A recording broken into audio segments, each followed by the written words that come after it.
নমস্কার, আপনারা দেখছেন 24 আওয়ার্স টিভি। আপনাদের সঙ্গে রয়েছে আমি টিএসজি। আর এই মুহূর্তে আমার সঙ্গে রয়েছে তৃণমূল মুখপাত্র দেবাংশু ভট্টাচার্য।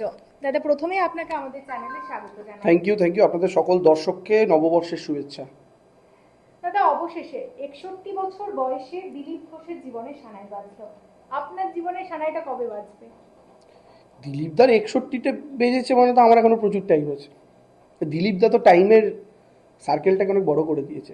না, দিলীপদাকে আমি ব্যক্তিগতভাবে অভিনন্দন জানাই। বিজেপির মধ্যে আমার এই লোকটাকে খুব ব্যক্তিগতভাবে পছন্দ মানুষ হিসাবে। যদিও মাঝে মধ্যে একটু উগ্র কথা বলেন, গদা নিয়ে তরোয়াল নিয়ে নেমে পড়েন।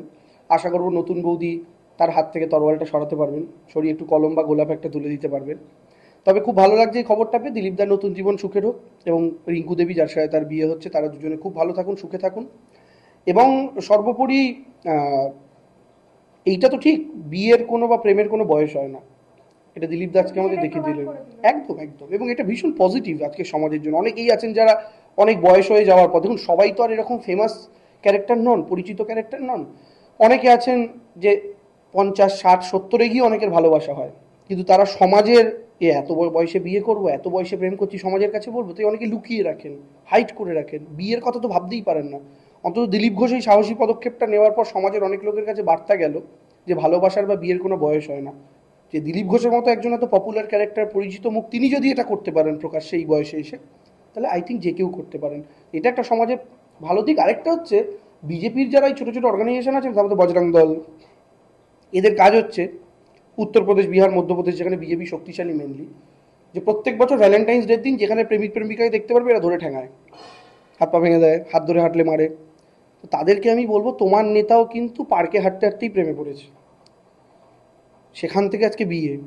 তো তোমার নেতা যদি পার্ক থেকে প্রেম শুরু করে বিয়ে অবধি যেতে পারে, তো তোমাদের কোনো অধিকার নেই বাচ্চা বাচ্চা ছেলেপিলিগুলোকে পার্কে দেখলে ধরে ঠেঙানোর। তো এইটাও আজকে এদের জন্য একটা বড় শিক্ষা। না, বাদবাকি আমি ব্যক্তিগতভাবে খুব খুশি হয়েছি। কিন্তু রিঙ্কু দি তিনি একেবারে বলছেন যে দিলীপ ঘোষকে তরোয়াল হাতে তার দেখতে বেশ ভালো লাগে, ওই লুকের জন্যই তিনি পছন্দ করছেন। সেটা তো তাদের এখন সাংসারিক ব্যাপার। আমাদের নতুন বৌদির কাছে তো এক্সপেকটেশন থাকে দেওরদের, সেই এক্সপেকটেশন আমি রেখেছি। এখন বৌদি দেওরদের এক্সপেকটেশন, দেওরদের চাওয়া পাওয়া পূরণ করবেন কি করবেন না বৌদির ব্যাপার। এখন বৌদির তার বরকে হাতে তরোয়াল হাতে দেখতে পছন্দ, তো তরোয়াল হাতে। কিন্তু আমার ব্যাপারটা হচ্ছে, দেখুন, দিলীপ ঘোষ 2016 সাল থেকেই গরুর দুধে সোনা খুঁজছিলেন। আলটিমেটলি অকারণ তিনি গরুর দুধে খুঁজছিলেন, তার জীবনে একটা সোনা ছিল, হয় তিনি বলেননি নাহলে লুকিয়ে রেখেছিলেন। ফাইনালি তিনি সেই সোনাকে ডিসকভার করেছেন, তার সঙ্গে, মানে আমি গোল্ডের কথা বলছি আর কি, তার সঙ্গে বিয়ের পিড়িতে বসছেন, এটা খুব ভালো। আর বৌদির যদি তাকে তরোয়াল হাতে দেখতে পছন্দ হয়, তরোয়াল হাতে দেখবেন।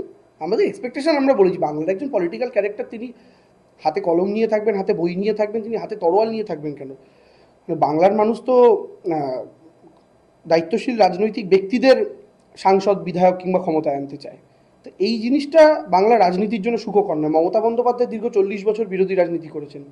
কেউ বলতে পারবেন মমতা ব্যানার্জি কোনোদিন বলছে মেরে দাও, কেটে দাও, পুঁতে দাও, তরোয়াল নিয়ে মমতা ব্যানার্জি রাস্তায় হাঁটছে সিঙ্গুরে, নন্দীগ্রামে, কেউ এই ছবি দেখাতে পারবে? এই দায়িত্বশীলতার পরিচয় দেওয়ার জন্যই তার সঙ্গে দায়িত্বশীলতার পরিচয় দেওয়া, তার সঙ্গে বিরোধী রাজনীতি করে, এই দুটোর মিশেল ছিল বলে মমতা বন্দ্যোপাধ্যায়কে, এবং তার ত্যাগ তিতিক্ষা তো আছেই, মানুষ তাকে মুখ্যমন্ত্রী হিসেবে জায়গা দিয়েছেন।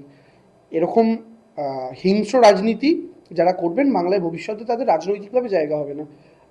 রিঙ্কু বৌদির মনে জায়গা হতে পারে, কিন্তু বাংলার রাজনীতিতে জায়গা হবে না।